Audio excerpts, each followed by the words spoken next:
আসসালামু আলাইকুম, সকলকে স্বাগত জানাচ্ছি আজকের ভিডিওতে। আশা করছি সকলেই ভালো আছেন। এখন বসন্তকাল, বসন্তের একটা রঞ্জিত বিকেলে ফসলের মাঠ ঘুরতে এলাম। আর এই রঞ্জিত বিকেলটাকে অতিরঞ্জিত করতে আমরা চলে এসেছি এই মুহূর্তে একটা পেয়ারা বাগানে। পেয়ারা বাগানে এসেছি পেয়ারা খেতে এবং কিছু পেয়ারা সংগ্রহ করতে। তো এই পেয়ারা বাগানটি আমারই গ্রামের, সম্পর্কে আমার ভাইস্তা হয় মোহাম্মদ সবুজ, তার পেয়ারা বাগানে এসেছি। অবশ্য সে এখানে উপস্থিত নাই, তার অনুমতিতেই আসলে পেয়ারা বাগানে আসা এবং কিছু পেয়ারা সংগ্রহ করা। তো আপাতত এখান থেকে পেয়ারা সংগ্রহ করব এবং একটু চেষ্টা করব পেয়ারা বাগানটা ঘুরে ঘুরে দেখার। তো এই মুহূর্তে পেয়ারা বাগানের ভেতরটাই যাব এবং কিছু পেয়ারা সংগ্রহ করব। পুরো বাগানের ভেতরকার পরিবেশটা একটু ঘুরে ঘুরে দেখি আমরা।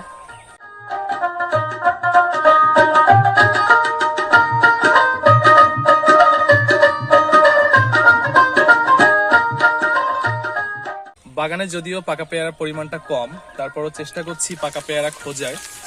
এই গাছে কিছু পেয়ারা দেখতে পাচ্ছি, যদিও এগুলো খুব একটা হৃষ্টপুষ্ট এখনো হয়নি, তারপরেও আসলে পাকা পেয়ারা কোনটা সেটা দেখে সংগ্রহ করার চেষ্টা।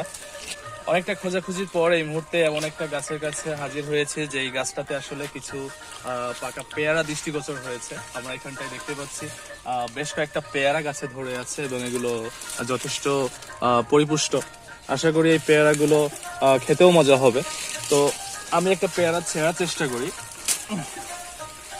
মোট কথা, এরকম একটা পরিবেশে যদি বাগান থেকে ফলের বাগান থেকে ফল গাছ থেকে ছিঁড়ে খাওয়া হয়, তো তার মতো প্রশান্তির আর কিছু আছে বলে আমার কাছে মনে হয় না। এই পেয়ারাগুলো পলিথিন দ্বারা আবরিত করে রাখার কারণ হচ্ছে এটা যাতে পোকায় নষ্ট না করে, পাখিতে নষ্ট না করে, বেশ সুরক্ষিত থাকে পলিথিনের মধ্যে।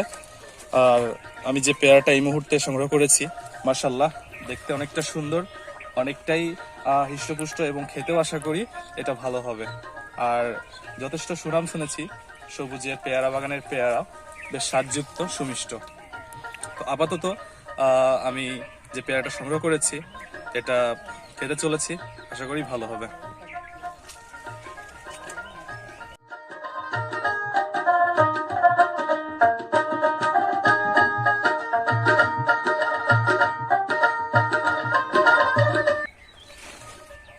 অসাধারণ স্বাদযুক্ত।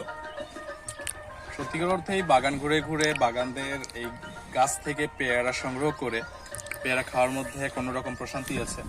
এই মুহূর্তে এমন একটা গাছের কাছে অবস্থান করছি যে গাছটাতে পর্যাপ্ত পরিমাণ পেয়ারা ধরেছে।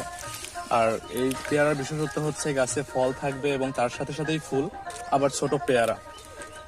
তো সব মিলিয়ে এখানে সুবিস্তৃত একটি বাগান।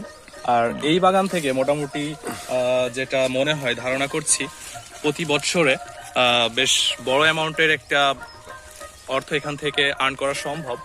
এরকম বাগান যদি আসলে তৈরি করা যায়, তাহলে যারা অনেকেই আছে শিক্ষিত কিন্তু বেকার, তারা তার কর্মসংস্থান খুঁজে পায় না, তৈরি করতে পারে না, তারা যদি এরকম আবাদি জমি একটা নিয়ে এরকম ফলের বাগানের দিকে ঝুঁকে বা করতে পারে, তাহলে তাদের মাসিক আর্নটা অনেকটাই ভালো হবে আশা করছি। আর এতে করে তারা স্বাবলম্বী হতে পারবে এবং জীবনে অনেকটাই উন্নতি করতে পারবে। আমার সাথে মোহাম্মদ জাহিদুল ইসলাম জিহাদ, সেও আছে। আমি একটু চাই সে ক্যামেরার সামনে আসুক। আপাতত সে ক্যামেরার পেছনটাই আছে। আমি একটু তাকে ক্যামেরার সামনে নিয়ে তার আবেগ অনুভূতি এই পেয়ারা সম্পর্কে, বাগান সম্পর্কে কি, এটা একটু জানার চেষ্টা করছি। তো এই মুহূর্তে জাহিদুল ইসলাম জিহাদ সে ক্যামেরার সামনে আছে, কথাগুলো তার মুখ থেকেই শুনবো। এই মুহূর্তে জাহিদুল ইসলাম জিহাদ পেয়ারা বাগান এবং এই পেয়ারা সম্পর্কে কিছু বলবে। জি, আসলে আমরা পরন্ত বিকালে একেবারেই সন্ধ্যার আগ দিয়ে পেয়ারা বাগানে আসলাম। এসে একটা অসাধারণ ভালো লাগা কাজ করছে। তো যিনি এই পেয়ারা বাগানের মালিক, দুঃখজনক হলে সত্য, আমরা আসলে তাকে এসে পাইনি। না পাওয়ার কারণে আমরা এই পেয়ারা বাগানটা পরিদর্শন করছি। তো পেয়ারা বাগানের যে মালিক, ওনাকে পাইলে আসলে আমরা প্রপার তথ্যটা হয়তো কভার করতে পারতাম যে তিনি এই যে পেয়ারা বাগান, এই পেয়ারা বাগান থেকে কি পরিমাণ আর্ন করছে এবং কেন পেয়ারা বাগানে চাষে আসলো, কি সুবিধা এই টাইপের কিছু অবশ্যই আমরা প্রতিবেদনে জানতে পারতাম। জি, থ্যাংক ইউ ভাই। অসংখ্য ধন্যবাদ জিহাদকে তার মতামত ব্যক্ত করার জন্য। তো সত্যিকার অর্থেই এই পেয়ারা বাগানে আসার পর এই যে বসন্তের রঞ্জিত বিকেলটাকে আমরা অতিরঞ্জিত করলাম এবং মনের মধ্যে এক অন্যরকম প্রশান্তি ভালো লাগা কাজ করছে। তো এই মুহূর্তগুলো আসলে সত্যিকার অর্থেই জীবনের একটা সুন্দর মুহূর্ত, স্বর্ণ সময়, গোল্ডেন মোমেন্ট। তো সেই মুহূর্তটাকে ধরে রাখার জন্য আসলে আমাদের এতটুকু প্রয়াস। এই সুবিস্তৃত বাগানে এসে আমাদের মনটা ফুরফুরে হয়ে গেল এবং অনেকটাই ভালো লাগা কাজ করলো। এরকম সময়, এরকম মুহূর্তগুলো আমাদের জীবনে বারংবার আসুক।